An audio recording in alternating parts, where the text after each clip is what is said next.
Perjalanan di Walton masih jauh. Ya. Pencapaian anda masih jauh.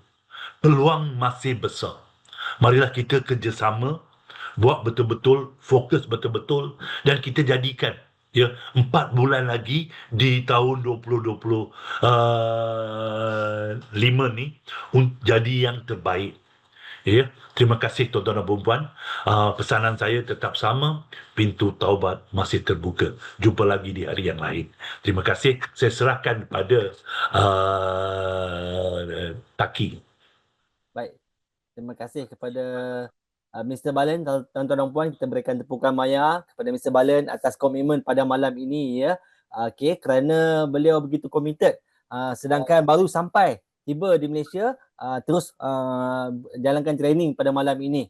Okey, so itulah komitmen yang kita perlu respect ya. Baik, jadi tuan-tuan dan puan, apa yang disampaikan tadi yang saya ingin tekan sekali lagi, okey, segala pertanyaan, permohonan dan juga kemusykilan dan anda ingin bertanya sesuatu, kita dah sediakan Google Form untuk anda. Okey, kita dah sediakan. So jangan lupa, kita nak minta anda salurkan permohonan ataupun segala apa yang berfikir di fikiran anda melalui Google Form. Kita sentiasa monitor Google Form itu.